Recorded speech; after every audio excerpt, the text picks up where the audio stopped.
Hello friends, green gold nursery में आपका फिर से स्वागत है। और आज की इस वीडियो में मैं आपको बताने जा रहा हूँ पम्पकिन की खेती कैसे करें। पम्पकिन की खेती करने के लिए आपको उत्तम जल निकास वाली मिट्टी का चयन करना है और उत्तम पोषक तत्वों वाली मिट्टी का आपको चयन करना है। पम्पकिन की खेती आप अपने घर पर गमलों में भी कर सकते हैं। पम्पकिन की खेती के लिए कौन कौन सी उत्तम वैरायटी है जिसे आप अपने घर पर लगा सकते हैं। वैरायटी की बात करें तो BNR अनुज और नकुल F1 और फर्स्ट नंबर होती है US एग्रीसीड SW 1001। ये बहुत फास्ट वैरायटी है और US एग्रीसीड बहुत ही रेयर वैरायटी है जो बहुत अधिक उत्पादन देती है। किसान साथियों, कद्दू की खेती आप सर्दियों में, गर्मियों में और बरसात के समय में कर सकते हैं। तीनों ही मौसम में आप कद्दू की खेती आसानी से कर सकते हैं। कद्दू की खेती कम सिंचाई और कम लागत लगाने के बाद अच्छा मुनाफा देने वाली बेहतरीन फसल है। सभी किसान साथियों को कद्दू की फसल ज़रूर करनी चाहिए।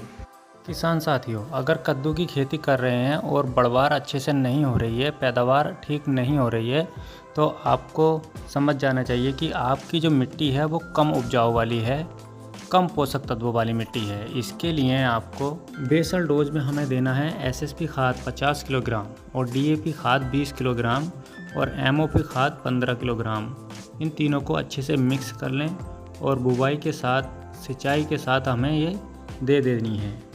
कद्दू की खेती कर रहे हैं तो हमें बीज से बीज की दूरी 2 से 3 फीट और लाइन से लाइन की दूरी 6 से 8 फीट रखनी है, जिससे कि हमारी जो फसल है वो बेल जब चलेगी उसकी फैलने के लिए पर्याप्त स्पेस मिलना बहुत ज़रूरी है। अब अगर आप साधारण तरीके से कद्दू की खेती कर रहे हैं तो आपको खरपतवार नियंत्रण ज़रूर करना है। अगर आपने खरपतवार नियंत्रण नहीं किया है तो उसमें बहुत सारी बीमारियां आने लगेंगी और आपकी जो फसल है वो बर्बाद होने लगेगी। नीचे से आपका जो कद्दू है उसमें कीड़े और चूंटी वगैरह ज़्यादा लगने लगेगी। खरपतवार नियंत्रण के लिए आप स्प्रे ना करें, जबकि मज़दूर लेबर लेके आप उसकी निराई गुड़ाई करें। 15 से 20 दिन के अंतराल पर आप निराई गुड़ाई करें और इसमें स्प्रे ना लगाएं। किसान साथियों, खरपतवार नियंत्रण के बाद में हमें दूसरी समस्या आती है फंगस की।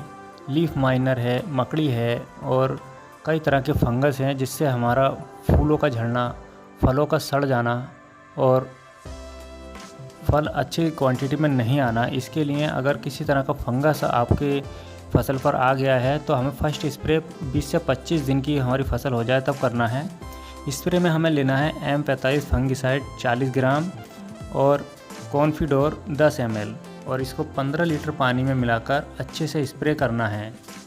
किसान साथियों, अभी का जो समय है तो ये बरसात का स्टार्टिंग समय है। बरसात होने की संभावना है या बरसात हो चुकी है, 1-2 बारिश हो चुकी है। तो अगर इस समय आप स्प्रे कर रहे हैं तो सिलिकॉन चिप को मिलाकर आप स्प्रे करें और इस तरह से स्प्रे करें कि पूरे लीफ यानी कि पूरी पत्ती पर ये स्प्रे फैल जाए। किसान साथियों, अब हमारी फसल हो गई है 40 से 50 दिन की, तो हमें सेकंड स्प्रे की आवश्यकता है। सेकंड स्प्रे में हमें प्रोफैक्स सुपर 25 ml और UPL साफ 35 से 40 ग्राम 15 लीटर पानी में मिलाकर स्प्रे करें। ऐसा करने से हमारी फसल की ग्रोथ बहुत अच्छी हो जाएगी और फल का साइज बहुत अच्छे से बढ़ने लगेगा और बहुत ही क्वांटिटी में इस पर फल आएगा। जैसा कि आप मेरी इस वीडियो में देख रहे हैं कि बहुत ही बेहतरीन इसकी ग्रोथ है और फल का साइज आप देख रहे हैं बहुत तेज़ी से बढ़ रहा है और इसकी जो ब्रांच हैं, इसकी जो नई शाखाएं हैं, उनमें भी बहुत अच्छी ग्रोथ देखने को मिल रही है।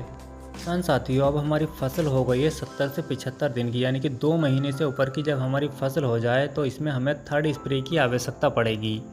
थर्ड स्प्रे में हमें लेना है रोको फंगिसाइड 40 ग्राम, बायर सोलोमन 10 से 12 ml 15 लीटर पानी में मिलाकर इसे अच्छे से स्प्रे करें।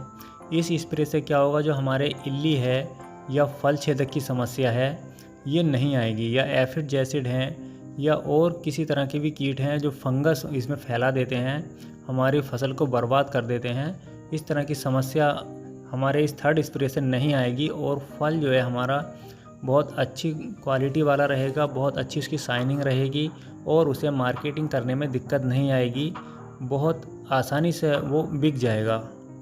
इसलिए हमें थर्ड स्प्रे की आवश्यकता पड़ेगी और थर्ड स्प्रे में हमें बेहतरीन तरीके से स्प्रे करना है जिससे हमारी फसल सुरक्षित रहे।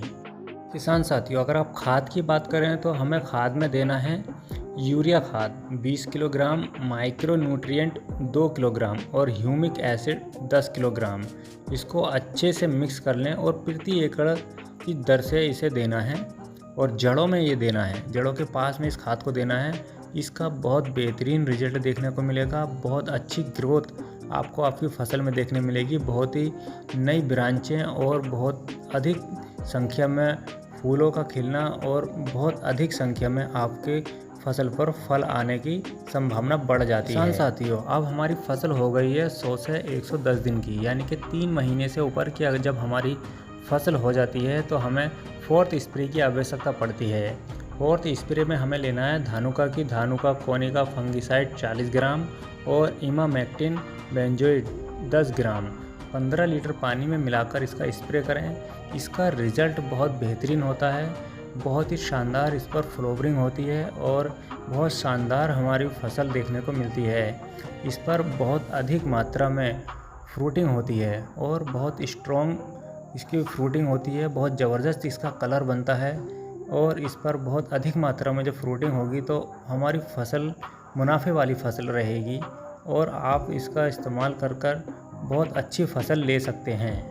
किसान साथियों, दूसरी खाद हमें लगानी है जब हमारी फसल 70 से 90 दिन की हो जाए, तब हमें दूसरी खाद लगानी है। दूसरी खाद में हमें लेना है कैल्शियम नाइट्रेट 15 kg और बोरोन 20% यानी कि 500 ग्राम प्रति एकड़ जड़ों के पास दीजिए।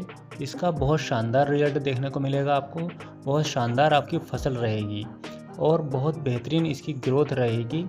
अगर आप भी इस तरह से फसल करेंगे, इस तरह से स्प्रे शेड्यूल और खाद का शेड्यूल चलाएंगे तो आपकी फसल बहुत शानदार रहेगी और किसी तरह की भी आपकी फसल में दिक्कत नहीं आएगी और हज़ारों की संख्या में आपकी फसल पर कद्दू देखने को मिलेंगे और बहुत शानदार इसकी ग्रोथ देखने को मिलेगी और आप बहुत अच्छी फसल ले सकते हैं। इस तरह की और वीडियो अगर आप चाहते हैं, बहुत अच्छी इन्फॉर्मेशन अगर आप चाहते हैं, बहुत अच्छे से स्प्रे शेड्यूल और आप फसल करना चाहते हैं कद्दू की, लौकी की, तुरई की, भिंडी की या टमाटर की, बैंगन की, इस तरह की फसल अगर आप करना चाहते हैं तो मेरी इस वीडियो पर कमेंट्स करें और मेरे YouTube channel green gold nursery पर विजिट करें। सभी तरह की समस्या आपकी सॉल्व की जाएगी। किसान साथियों, मेरी इस वीडियो को कंप्लीट देखने के लिए धन्यवाद। Have a good day.